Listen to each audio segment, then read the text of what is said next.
Shadows of the Willow Tree. Chapter 1. The Empty Driveway. The sun was dipping low over the hills of Willow Creek when I pulled my old pickup truck into the driveway of my farmhouse.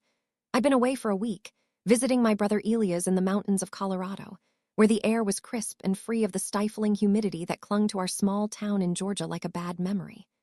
At 68, I didn't travel much anymore, but Elias had insisted, said I needed a break from the family circus, as he called it. Little did I know how right he was. As I turned off the engine, something felt off. The driveway was empty. No sign of my rusty red Jeep, the one my late husband, Harlan, had bought for me on our 40th anniversary. "For all the adventures we still got left, Marjorie," he'd said with that crooked grin of his, before the heart attack stole him away 2 years ago. That Jeep wasn't just a vehicle. It was my independence, my way to the farmer's market, to the library where I volunteered, to the quiet spots by the river where I'd sit and talk to Harlan like he was still beside me. I stepped out, my boots crunching on the gravel, and that's when Leela appeared on the porch. My son's wife, tall, with sharp features and hair dyed a fiery auburn that matched her temper. She was wiping her hands on an apron that once belonged to me, her lips curled in a smile that didn't reach her eyes. "Marjorie, you're back early. We weren't expecting you till tomorrow." I stared at the empty spot where the Jeep should have been. "Where's my Jeep, Leela?" Her smile widened, but it was forced, like plastic wrap stretched too thin. "Oh, that old thing, we sold it. You hardly drive it anymore, and with the bills piling up. Well, Trent and I figured it was for the best. Got a decent price, $3,000, enough to cover the down payment on some new furniture for the living room." The words hit me like a slap from an invisible hand. Sold it. Without asking. That Jeep was Harlan's last gift, the one he'd tuned up himself, teaching me how to change the oil because a woman like you shouldn't rely on anyone, Marge. It still had his toolbox in the back, his favorite flannel shirt folded under the seat. I felt a cold rage bubble up, but I kept my voice steady, the way I'd learned after years of raising kids and weathering storms. "That's thoughtful of you. Now there's plenty of room when I ask you to leave my house." Leela's smile froze, her green eyes widening. "What? Marjorie, you can't be serious. This is our home, too." I picked up my duffel bag from the truck bed and walked past her, the screen door creaking as I pushed it open. "It's my home, Leela. Always has been. Now, if you'll excuse me, I need to unpack." Inside, the house smelled different, spicy, like the exotic teas Leela brewed instead of my simple black coffee. Trent, my youngest son, was in the kitchen, nursing a beer at the table Harlan and I had refinished together. He didn't meet my eyes, just stared at the label on the bottle. At 35, he still had that boyish face, but lines of worry etched around it now. I knew then, he'd gone along with it, chosen her over me. I climbed the stairs to my bedroom, the one with the quilt Harlan's mother had sewn, and shut the door. Sitting on the edge of the bed, I let the silence settle. No tears yet. Tears were for the weak moments. This was war brewing. Chapter 2. The Arrival of Strangers. To understand how we got here, I need to go back 4 years, to the day Trent showed up on my doorstep with Leela in tow. Harlan was still alive then, though his health was failing. We'd built this farmhouse with our own hands, raised 3 kids here, buried pets under the old willow tree in the backyard, celebrated holidays with laughter echoing off the wooden beams. Trent had always been the wanderer, the one who left for the city after high school, chasing dreams of music and fame that never quite panned out. He called sporadically, visited even less. But that rainy afternoon, he knocked on the door, soaked to the bone with a woman beside him, Leela, fresh from some coastal town in Florida with a backstory as murky as the storm clouds. "Mom, Dad," he'd said, Harlan peering over my shoulder. "This is Leela, we're engaged. Met her at a bar gig last month. She's the one." Leela had beamed, her accent a mix of southern drawl and something sharper, urban. "So pleased to meet y'all. Trent's told me all about this charming place." She hugged me too tight, her perfume overwhelming the scent of the apple pie I'd just baked. Harlan had raised an eyebrow but said nothing unkind. "Welcome to the family," he'd grumbled, ever the stoic farmer. We invited them in, fed them, listened as Leela spun tales of her life, former model, aspiring entrepreneur, always between opportunities. Trent looked at her like she hung the moon. They stayed that night, then the next.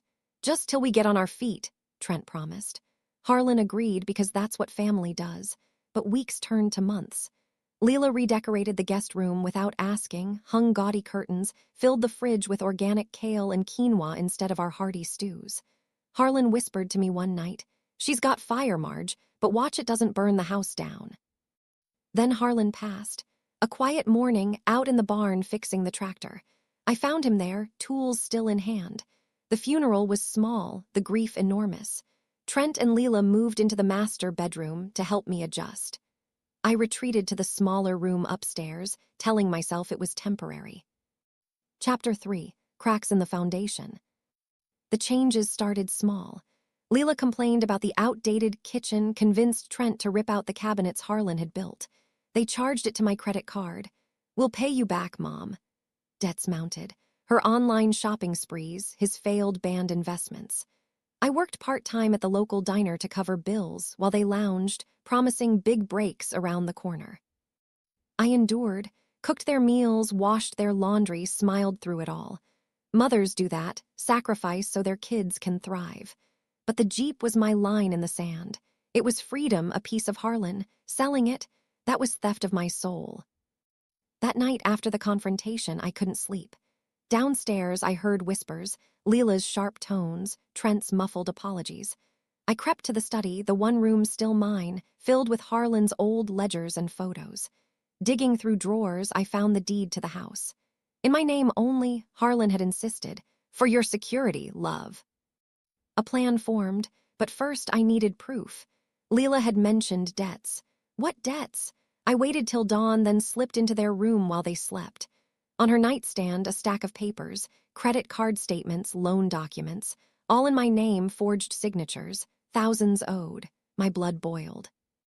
Chapter 4: The Reckoning. Morning came with tension thick as fog. Leela was in the kitchen, making her fancy smoothie, acting like nothing happened. Trent shuffled in, eyes downcast. "Mom, about the Jeep." We needed the money. Leela's starting a business, Essential Oils. It'll pay off big. I set my coffee down, voice steady. "Trent, you've got 2 weeks. Pack up and go. This house is mine and so is my life." Leela spun around.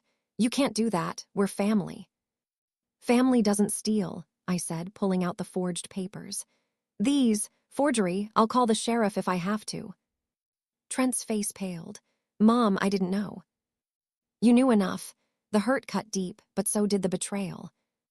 Leela laughed, bitter. "You're just a bitter old widow. No one will believe you over us."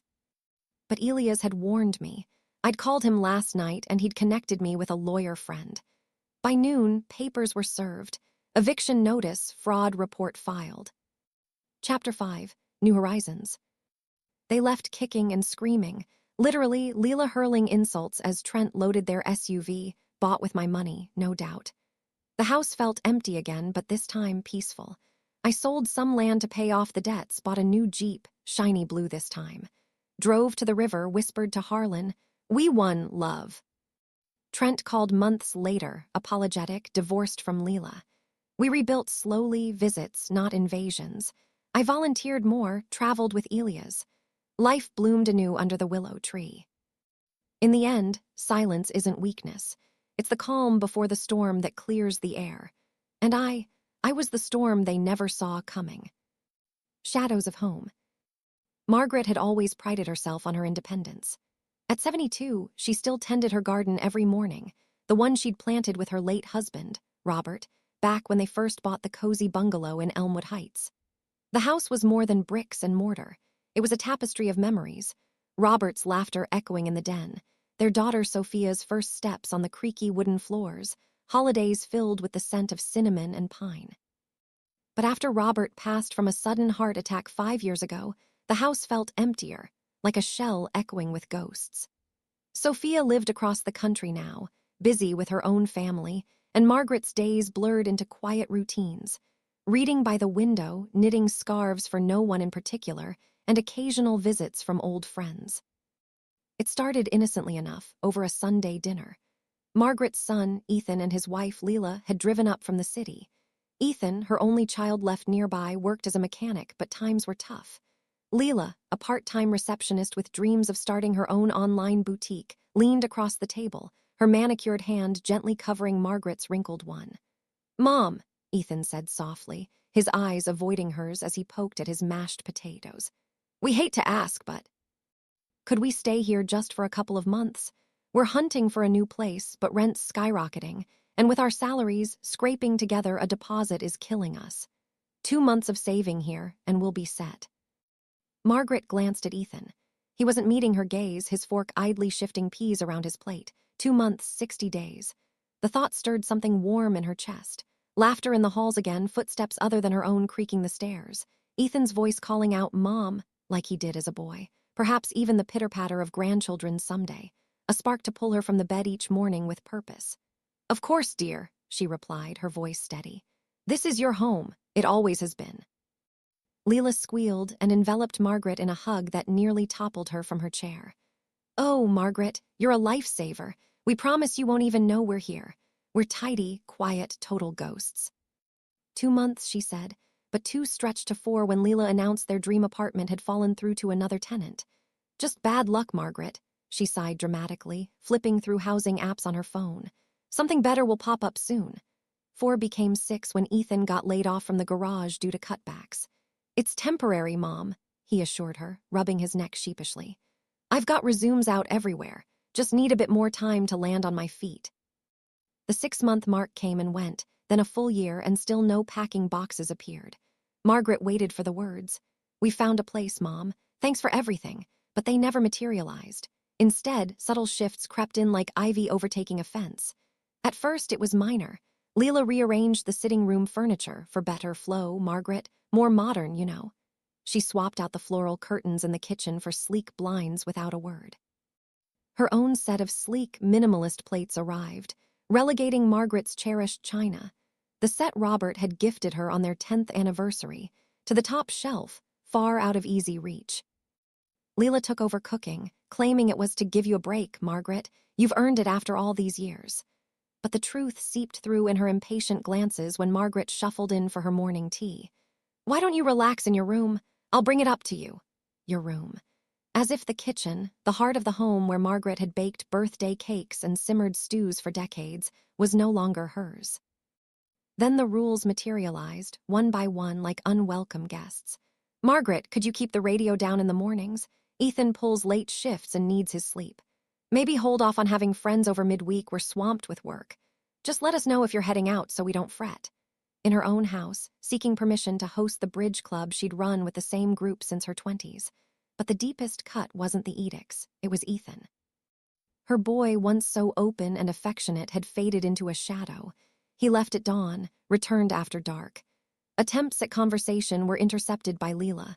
"Honey, can you fix this laptop glitch?" Or, "We have that viewing appointment, gotta run." One crisp autumn afternoon, Margaret found him alone on the back porch, puffing a cigarette, a habit he'd never had. "Ethan, are you all right?" she asked, settling beside him on the wicker bench. "Yeah, Mom, all good." His voice was flat, eyes distant. "Really? We hardly chat anymore like we used to." He paused, exhaling smoke that curled into the air. She caught a flicker in his gaze, regret, apprehension. "It's been rough, Mom. The new gig at the warehouse pays peanuts. Leela and I are scraping by, but saving takes forever." "No hurry, love, I'm not pushing you out." She patted his knee. "I know." He met her eyes at last. "Thanks for everything, truly." He pulled her into a hug, but it felt off, distant, like embracing a stranger. As if a barrier had solidified between them, brick by invisible brick. And that barrier bore Leela's name. 2 years ticked by, 24 months of witnessing her sanctuary morph into something alien. Ethan's gaze averted more often. The rooms brimmed with unfamiliar trinkets. Leela's abstract art prints, her scented candles that masked the faint vanilla aroma of Robert's old pipe tobacco. Neighbors began whispering. Old Mr. Harlan, who'd lived across the street for 35 years, cornered her at the corner store. "Margaret, what's up with that daughter-in-law of yours?" "I waved hello yesterday, and she acted like the place was hers, saying you were napping." Then there was Rosa, the florist down the block, who pulled no punches. That woman Leela's been telling folks the house is practically theirs now. Says you're slowing down and they're looking after you. Thought you should hear it in case it's news. Margaret hadn't known, or hadn't wanted to. Denial was a comfortable blanket until one night it shredded. It was nearing midnight. Sleep evaded her as usual. She padded downstairs for chamomile tea and froze at voices drifting from the parlor, Leela and her sister, Carla, who dropped by for girl talk. "I'm serious, sis," Leela said, her tone conspiratorial. "The old bat's not getting any younger. Won't be long now. When she's gone, it all falls to Ethan, and you know he dances to my tune." Carla chuckled, a sound that iced Margaret's veins. "And if she lingers?" "We nudge her toward a retirement home. Convince her to sell and split the proceeds. What's an old widow need with all this space anyway?" Their laughter echoed as Margaret stood rooted, teacup forgotten in her trembling hand. "Old bat, our cut. What does she need it for?" She retreated upstairs, collapsing onto her bed. For the first time in years, the full horror crystallized. They weren't temporary lodgers, they were conquerors, and she'd handed them the keys. Yet she didn't grasp the depths until later. She hadn't realized that in a dusty drawer of Robert's old desk, tucked away in the attic, he'd left her a lifeline, a way out of this suffocating web. She'd uncover it soon, and when she did, the tides would turn. The shift in Margaret wasn't dramatic. It was insidious, like roots burrowing deep before cracking pavement. After overhearing Leela's venom, she began observing keenly, no longer through rose-tinted denial. The house had been systematically purged of her essence. The oil paintings from their honeymoons in Maine and Vermont, gone, supplanted by oversized canvases of abstract swirls in Leela's preferred palette of cool blues and grays. The quilt her grandmother had sewn, faded but beloved, vanished from the guest bed, replaced by a stark white duvet. Even the herb garden out back, where Margaret grew basil and rosemary, had been uprooted for Leela's low-maintenance rock garden. But objects were replaceable. The erosion of her autonomy stung deepest. One foggy morning, Margaret rose at her usual 6 a.m., craving the ritual of brewing coffee and watching dawn paint the sky. Leela was already there, clad in a luxurious yoga outfit, whirring up a green juice in the food processor, Robert's food processor, the one they'd used for holiday pies. "Morning," Margaret murmured. Leela spun, brows furrowed in poorly veiled irritation. "Margaret, you're up early. I'm about to start my meditation session, need the quiet. Why not eat later? Or I can whip something up and drop it at your door." "Your door?" The words landed like a slap. "No need, dear, just coffee for me." "Better skip it. Caffeine's rough on seniors. Messes with your heart." Leela thrust forward a packet of decaf herbal sachets. "This is gentler." Margaret accepted it wordlessly, retreating upstairs. She steeped the bland brew, each swallow a bitter pill of suppressed fury. Her pride dissolved sip by sip. The decline accelerated. Her weekly knitting circle with Beatrice, Clara, and old Mrs. Finch, companions since the 1970s, became a casualty. One Tuesday, the doorbell chimed. Margaret hurried down, heart light for the first time in weeks, but Leela intercepted. "Can I help you?" she cooed sweetly. "We're here for Margaret's knit-in chat," Beatrice said firmly. "Oh, pity, she's under the weather resting upstairs. Try next week." Leela shut the door with finality. Margaret, hovering in the shadows, confronted her. "Why lie? I'm fine." "The place is chaos, Margaret. Didn't want them judging. Plus, at your age, too much stimulation's risky." Leela squeezed her arm patronizingly. "I'm just watching out for you, trust me." Margaret said nothing, ascending to her room where tears finally spilled. Hot, furious streams of impotence and grief. Isolation deepened. Phone calls to friends went unreturned. Leela had helpfully changed the landline number for better rates. Groceries arrived via delivery, Leela insisting Margaret avoid the hassle. Ethan, when home, mumbled excuses and vanished into their annexed wing of the house. Desperation peaked one rainy evening. Sleepless, Margaret ventured to the attic, seeking solace among Robert's boxed relics. Dust motes danced in her flashlight beam as she rifled through forgotten drawers. There, beneath yellowed letters and faded photos, lay an envelope marked for Margaret in case of need. Heart pounding, she tore it open. Inside, a deed to a small cabin in the woods, 2 hours north, purchased secretly by Robert years ago as a retirement surprise, fully paid off. Accompanying it, a letter in his familiar scrawl. My love, if life ever crowds you out of our home, remember you have this haven. Sell it, live in it, whatever brings you peace. You're stronger than you know. Always yours, Robert. Tears blurred the ink, but resolve hardened. This was her escape key. The next morning, Margaret feigned frailty, announcing a short trip to visit Sophia. Leela beamed, likely plotting further encroachments. Ethan drove her to the bus station, his hug lingering with unspoken sorrow. Take care, Mom.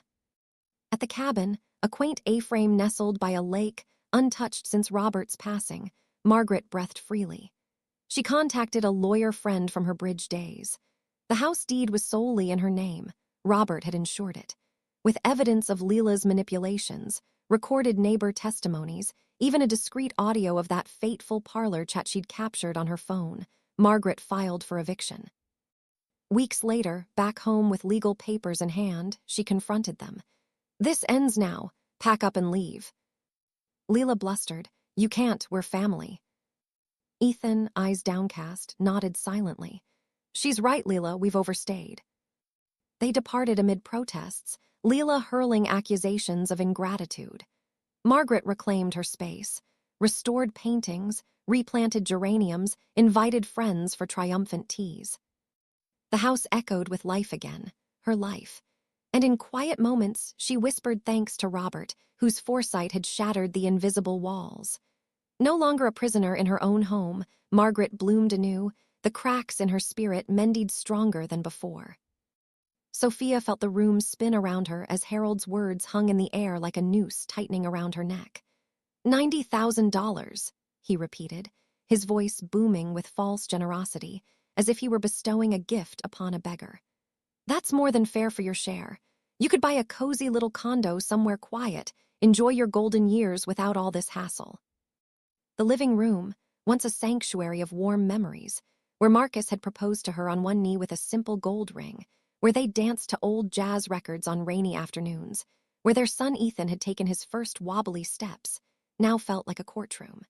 Sophia sat rigidly in the wooden chair they dragged in from the dining room, her hands clasped in her lap to hide the tremble. Vanessa's family surrounded her like vultures circling a wounded animal. Harold, Vanessa's father, lounged in Marcus's old recliner, his burly frame spilling over the arms, a smug grin etched under his bushy mustache. Clara, her mother, perched on the edge of the sofa, her sharp eyes dissecting Sophia's every flinch, her bleached hair framing a face pinched with perpetual disapproval. Kyle, Vanessa's lazy 20-something brother, slouched against the wall, thumbs flying over his phone screen, oblivious or uncaring. And Aunt Miriam, with her clinking gold bracelets and overdone eyeliner, munched on crackers she'd pilfered from Sophia's kitchen cabinet, crumbs dusting her knockoff silk blouse. Ethan sat beside Vanessa on the love seat, his shoulders hunched, eyes fixed on the faded Persian rug Sophia had bought at a flea market decades ago. Vanessa held his hand possessively, her manicured nails digging in just enough to remind him where his loyalties lay. She wore that same saccharine smile, the one that masked the venom beneath. It's for the best, Sophia, she cooed, her voice dripping with faux concern. We're family, after all. This way, everyone gets what they need. Sophia swallowed the bile rising in her throat. Family? These people weren't family. They were invaders. 3 years ago, when Ethan lost his job at the factory and Vanessa convinced him to move in, just until things get better, Sophia had opened her doors out of love for her only child. Marcus had passed away 6 months earlier from a long battle with lung cancer, leaving her reeling in grief. She thought having Ethan around would fill the echoing void in the house. But Vanessa had slithered in like a shadow, reshaping everything in her image. She redecorated without asking, tossing out Marcus's old books and knickknacks into the garage. She took over the kitchen, claiming Sophia's cooking was too heavy for modern tastes, while Sophia quietly prepared meals in the background. Vanessa even spread whispers to the neighbors. Patricia across the street had pulled Sophia aside one day, eyes wide with pity. I heard you're forgetting things, dear. Vanessa says you're getting frail. So sad. No, Sophia wasn't frail. At 68, she still tended her garden, balanced her checkbook, and walked 2 miles every morning. But Vanessa's lies had painted her as a doddering relic, a burden to be managed. And Ethan, her sweet boy once so protective, had withered under Vanessa's influence. He worked odd jobs now, but the spark in his eyes was gone, replaced by exhaustion and avoidance. "I won't sell," Sophia said finally, her voice steady despite the storm inside. "This house is mine. Marcus and I built our life here. We paid off the mortgage with sweat and sacrifice, his from the construction yard, mine from teaching piano lessons to neighborhood kids. It's not for sale." Harold chuckled, a deep, patronizing rumble. "Come on, Sophia, be reasonable. You're all alone now. What good is a big old place like this to one person? Leaky roof, creaky floors, it's falling apart. Let the young folks fix it up. Ethan and Vanessa could turn it into something special, maybe start a family here." Clara nodded vigorously, her earrings swinging. "Exactly. And you? A nice assisted living facility would suit you better. They have activities, meals provided, no more slaving over a stove. We know a place up north. It's affordable on $90,000. Aunt Miriam chimed in, waving a cracker. "Oh, yes, my friend Gertie loves hers. Bingo every night and nurses on call. You'd fit right in." Kyle finally looked up from his phone. "Yeah, Sophia. It's 2025. No one lives in these old dumps anymore. Sell it, cash out, easy money." Sophia's gaze locked on Ethan. "Son, is this what you want? To shove your mother out like yesterday's trash?" Ethan shifted uncomfortably, glancing at Vanessa. She squeezed his hand harder. "Mom," he muttered, "it's not like that. We need stability. Vanessa's right, the house is too much for you. And with the money, we could all breathe easier." The words sliced through Sophia like a knife. Stability. They'd been freeloading off her for years, eating her food, using her utilities, while Vanessa shopped online with credit cards Ethan could barely afford. Sophia paid the bills, maintained the yard, even fixed the plumbing when it clogged. And now this betrayal, laid bare in her own living room. Something snapped. The hope she'd clung to, the dream of reconciling with Ethan, shattered into irreparable pieces. She stood slowly, her back straight, drawing on the strength Marcus had always seen in her. "Get out," she said quietly. Vanessa blinked. "What?" "Get out, all of you. This is my house, and you're no longer welcome." Harold's face reddened. "Now hold on." "No," Sophia cut him off, her voice rising. "You've insulted me enough. Invading my home, plotting behind my back, treating me like I'm senile. I'm not. And I won't be bullied anymore." Clara gasped dramatically. "How dare you, after everything Vanessa's done for you?" "Done for me?" Sophia laughed bitterly. "She's done nothing but manipulate and lie. And you," she pointed at Harold, "think you can waltz in here and dictate terms? This isn't a negotiation. Leave, now." Ethan stood, his face pale. "Mom, please, let's talk this through." "We've talked enough. You've chosen your side, Ethan, and it's not mine." Vanessa's smile faltered, replaced by a snarl. "You can't just kick us out. We have rights, squatters' rights or something. We'll fight this." Sophia met her eyes coldly. "Try it, but know this, I have a lawyer, Mr. Gonzalez, and documents that prove everything here is mine, including properties you know nothing about." The room fell silent. Vanessa's family exchanged uneasy glances. Harold grumbled but hauled himself up, gesturing for the others to follow. "Fine, but this isn't over. You'll regret this, old woman." As they filed out, slamming the door behind them, Ethan lingered. "Mom, I'm sorry, I didn't mean." "Save it," Sophia said, her heart aching but resolute. "Pack your things, you have until tomorrow." He nodded numbly and left the room. Sophia sank into Marcus's recliner, the familiar leather creaking under her. Tears came then, hot and unrelenting, for the son she'd lost, for the family that never was. But beneath the grief burned a fierce determination. The next morning, as Ethan and Vanessa loaded their car with boxes under a drizzling sky, Sophia watched from the porch. Patricia waved from across the street, her expression curious but supportive. "Everything okay, Sophia?" "Better than ever," she replied. Mr. Gonzalez arrived at noon, a kindly man in his 60s with wire-rimmed glasses and a briefcase full of assurances. "Your husband was wise, Mrs. Reyes," he said, spreading out the deeds on the kitchen table. "These properties, the cottage in the hills, the storefront downtown, the apartment in the city, are ironclad in your name. The rents have accumulated nicely. Over $35,000 in the account now, plus monthly income of nearly $2,000. Sophia nodded, tracing Marcus's faded signature on the papers.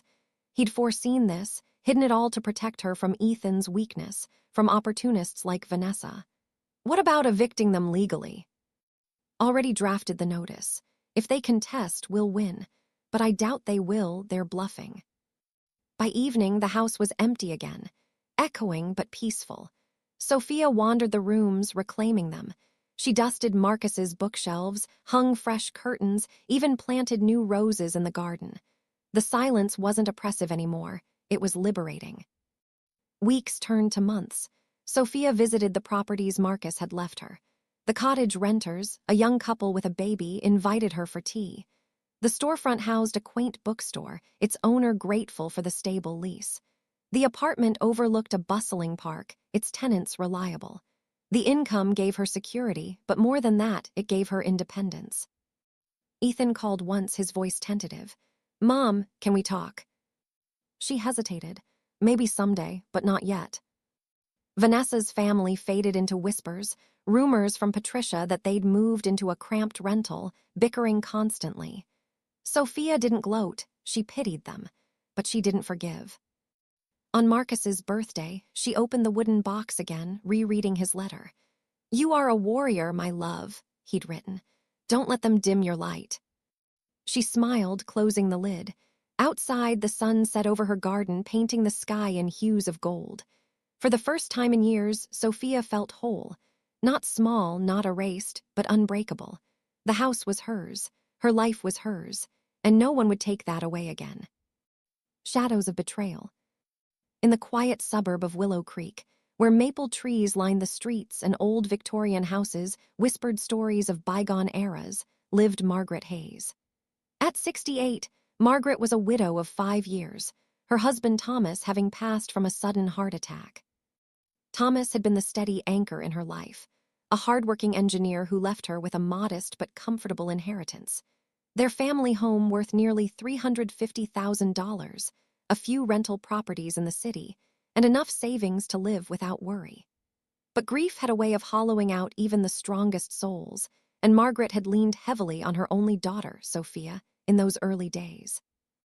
Sophia, now 42, had married young to a charming salesman named Liam Brooks. They had 2 children, a boy and a girl, both in their teens. When Sophia and Liam fell on hard times, Liam's job lost during the recession and mounting debts, they asked to move in with Margaret just for a few months. That was 3 years ago. What started as a temporary arrangement morphed into something insidious, with Liam's family weaving their way into Margaret's life like ivy choking a tree. Liam's parents, Harold and Vivian Brooks, were the architects of the scheme. Harold, a retired car dealer with a booming voice and a perpetual smirk, saw Margaret's house as a goldmine. Vivian, sharp-tongued and impeccably dressed, treated Margaret like a relic from another time. Liam's sister, Carla, a social media influencer with a flair for drama, often joined family gatherings, her eyes always scanning for opportunities. They all lived nearby, dropping in unannounced, filling the house with their laughter and plans that increasingly excluded Margaret. It began subtly. Small suggestions. "Mom, why don't you downsize? This house is too big for one person." Sophia would say it with a sweet smile, her hand on Margaret's arm, but Margaret knew better. The house wasn't just walls and a roof, it was memories, Thomas proposing in the backyard garden, Sophia's first steps in the hallway. She had paid off the mortgage with years of nursing shifts, sacrificing vacations and luxuries. No, she wouldn't sell. But the pressure mounted. One evening, after a family dinner of roast chicken and mashed potatoes, Margaret's specialty, the Brooks clan cornered her in the living room. The air smelled of garlic and tension. Harold leaned forward, his thick fingers drumming on the coffee table. "Margaret, let's be real. You're getting on in years. What if something happens? You fall or worse? We could sell this place, split the proceeds fairly. You'd have plenty for a nice condo, and Sophia and Liam could finally get ahead. Vivian nodded, her pearl necklace glinting under the lamp. Exactly. Think of the grandkids. They need stability. And honestly, dear, maintaining this old house must be exhausting. Carla chimed in, scrolling through her phone. I've seen listings. Houses like this go for top dollar. We could all benefit. Sophia sat beside Liam, her eyes pleading. Mom, it's for the family. We'd take care of you. Margaret's heart pounded. She felt the walls closing in, their smiles masking greed. This is my home, she said, her voice steady despite the tremor in her hands. Thomas and I built our life here. I won't sell. Liam laughed, a forced chuckle. Come on, Margaret, don't be dramatic. We're just talking. But Margaret stood, her knees weak. I want you all to leave, now. The room froze. Sophia gasped. Mom, what? Leave, Margaret repeated louder. Harold's face reddened, but no one moved. Liam reached for her arm. Calm down, let's sit and talk. She pulled away. Don't touch me, get out. She fled upstairs, locking herself in her bedroom. The tears came then, hot and unrelenting. Sophia, her sweet girl, had chosen them over her. The betrayal cut deeper than Thomas's death. Downstairs, she heard murmurs, Vivian saying, She'll come around. Old folks get hysterical. That night, something shifted in Margaret. The sorrow hardened into resolve. She wouldn't be a victim. As dawn broke, she rose, dressed in her favorite emerald blouse, the one Thomas loved, and applied lipstick with a steady hand. Downstairs, Sophia was making coffee, her eyes wary. Good morning, Mom. Feeling better after yesterday. Margaret smiled softly. Yes, dear, I overreacted. Forgive me. Sophia's relief was palpable. Oh, good. We can discuss it calmly now. The sale is best for everyone. Of course, Margaret said, sipping her tea. Give me time to think. Liam joined them, looking puzzled but pleased. Glad you're seeing reason, Margaret. As soon as they left, Sophia to her part-time job at a boutique, Liam to network, Margaret acted. She called her old friend, attorney Alina Vasquez, a sharp-minded woman in her 50s with a no-nonsense demeanor and an office lined with law books. Alina, it's Margaret. I need to see you urgently. In Alina's cozy office, smelling of lavender and legal pads, Margaret poured out the story. The manipulations, the constant digs, the pressure to sell. Alina listened, jotting notes. Margaret, legally, this house is yours alone. You can evict them any time. But with family, it's messy. An eviction could take months if they resist. I can't wait months, Margaret said. They're plotting to sideline me, maybe even a nursing home. Alina nodded. We need proof. Document everything. Recordings, texts, anything showing abuse or coercion. Margaret pulled out her phone. For weeks, she'd secretly recorded conversations, her phone hidden in a vase or pocket. Snippets of Vivian telling Harold, the old bat won't last forever. Push harder. Sophia whispering to Liam, we need that money. Mom's just being selfish. Alina played a few, her jaw tightening. This is damning. Psychological manipulation. First, secure your finances, new account, transfer rents. Done, Margaret said. Inventory the house, photos of everything. Find a safe place if needed. My brother in Seattle. Good, act normal, gather more evidence, then we strike. Margaret left empowered. She hired a private investigator, a discreet ex-cop named Marcus Reed, paying $600 to tail Sophia for a week. What he uncovered was worse than imagined. Sophia wasn't working at a boutique, that was a facade. She spent days shopping, lunches with friends, posting glamorous photos online. Marcus recorded her at a cafe with Carla. Mom's cracking. Liam's on board to sell. We'll get a beach house and she can rot in some senior home. The fool thinks we're helping her. Margaret listened in Alina's office, her blood turning to ice. Is this enough? More than fraud, conspiracy. Now gather them for a meeting. Let them think you're agreeing. Then we expose them. For 2 weeks, Margaret played the part, smiling, cooking lasagna, asking about their lives. Sophia beamed, thinking victory was near. They even brought in an appraiser, a sleazy friend of Harold's named Victor Klein. The confrontation day arrived. Saturday, 4 p.m. The living room gleamed. Margaret had polished every surface.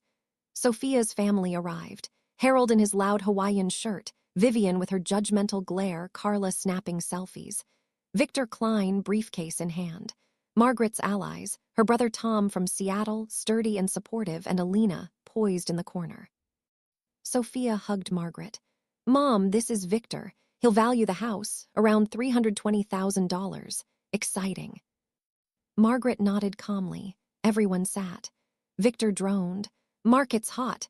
Quick sale, fair split. Say $100,000 for you, rest to Sophia and Liam for their future." Harold grinned. "Plenty for a cozy apartment, Margaret, and the kids get a fresh start." Vivian added, "Old houses are burdensome at your age." "And my share?" Margaret asked coolly. Victor fidgeted. "Equitable considering contributions." "They contribute nothing," Margaret cut in. "I pay all bills." Tension rose. Sophia laughed nervously. "Mom, we've helped in other ways." "What if I refuse?" Margaret said. Harold stood. "Don't complicate this, it's best." Vivian sneered. "Stubborn as always." "Alina," Margaret said. The lawyer rose, documents ready. "Who's she?" Sophia demanded. "Alina Vasquez, Margaret's attorney. This isn't a sale meeting." Margaret played the recordings via speaker. Sophia's voice, "Mom's cracking. She can rot in a home." Gasps, Harold paled. Vivian stammered, "Fake." More clips, Vivian plotting, "Push her out." Sophia to Liam, "Steal her jewelry if needed, she won't notice." Liam exploded, face flushed. "Margaret, I didn't. It's not what it seems." "You knew," Margaret said, voice steel. "You let them steal my antique vase last month." Sophia sobbed. "Mom, please." Alina interjected. "We have evidence of abuse, theft intent. Leave voluntarily or face court eviction charges." Harold blustered. "You can't." "We can," Alina said. "Police en route if needed." Defeated, they gathered belongings. Sophia whispered, "How could you?" "How could you?" Margaret replied.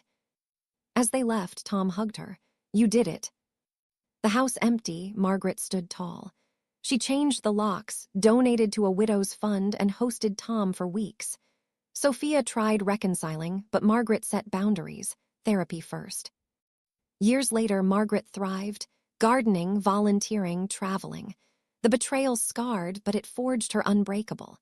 In Willow Creek, her story became legend, the widow who reclaimed her throne. Once upon a time in the quiet suburb of Willow Creek, there lived an elderly man named Harold Thompson. At 72 years old, Harold had seen his share of life's ups and downs.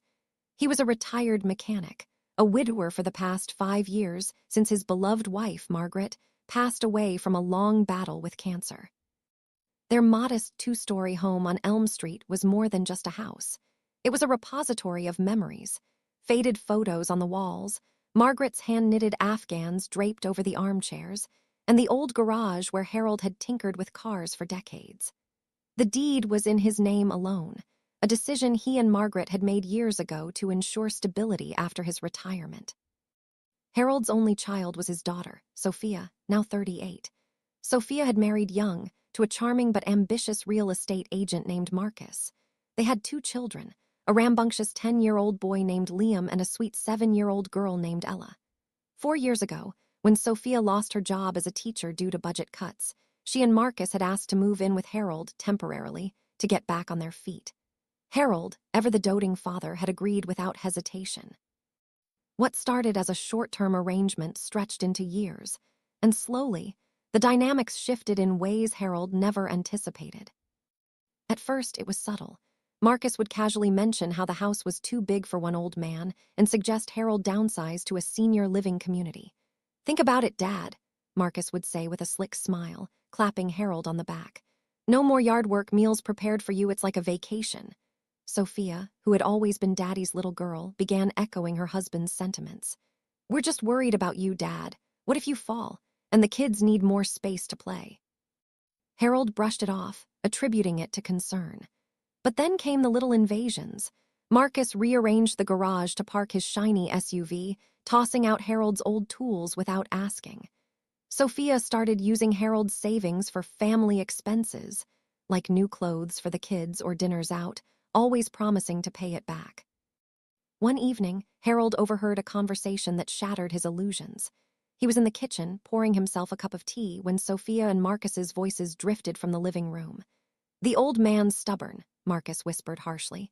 "If we can get him into that retirement home, we can sell this place and finally afford that condo downtown. Property values are skyrocketing." Sophia giggled nervously. "But Dad loves this house. And what about the deed? It's in his name." Marcus snorted. "We'll convince him to sign it over. Play on his guilt, say it's for the grandkids' future. If that doesn't work, there's always power of attorney. I've got a buddy who's a lawyer. He can make it look legit." Harold's heart sank. He retreated to his bedroom upstairs, the one they had relegated him to after turning his master's suite into a playroom for the kids. That night, sleep evaded him. Memories of Margaret flooded his mind, how she had warned him before her death. "Don't let anyone take advantage of your kindness, Harry. You're too good for your own good." The next morning, Harold decided he wouldn't go down without a fight. He started documenting everything. Snapping photos of altered rooms, noting unauthorized withdrawals from his bank statements, and even recording conversations on his old smartphone when he could. He confided in his longtime friend and neighbor, Mr. Patel, a retired accountant who lived next door. Mr. Patel, with his sharp mind and no-nonsense attitude, introduced Harold to Ms. Alina Vargas, a tough-as-nails attorney specializing in elder law. "Harold," she said during their first meeting in her cluttered office downtown, "this sounds like classic financial exploitation. We need evidence, solid, irrefutable proof." "Keep recording, but only when you're part of the conversation. It's legal here." Over the next few months, Harold played the role of the oblivious old man while gathering his arsenal. He recorded Sophia complaining about the old coot upstairs during a phone call with her sister-in-law. He captured Marcus bragging to a client on speakerphone about inheriting the house soon. And when Marcus sold Harold's prized vintage motorcycle, a gift from Margaret, for quick cash, without permission, Harold got the buyer's contact info and a receipt proving the theft. The tension built like a storm cloud. Sophia and Marcus grew bolder, inviting over their friends for loud parties that kept Harold awake. Liam and Ella, innocent pawns in the game, started treating the house like their kingdom, drawing on walls and breaking heirlooms. One day, Marcus cornered Harold in the kitchen. "Dad, we've been thinking. That senior center on Maple Avenue has openings. We could tour it tomorrow. It's got bingo, swimming, everything." Harold forced a smile. "Maybe, son. Let me think on it." But inside, he seethed. That night, he called Ms. Vargas. "It's time," he said. They planned a family meeting for the following weekend, inviting not just Sophia and Marcus, but also Marcus's sleazy business partner, Greg, who had posed as a home inspector to undervalue the property, and Sophia's best friend, Tina, who had egged on the nursing home idea during brunches.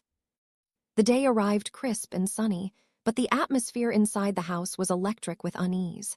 Harold sat at the head of the dining table, Ms. Vargas beside him with a briefcase full of documents.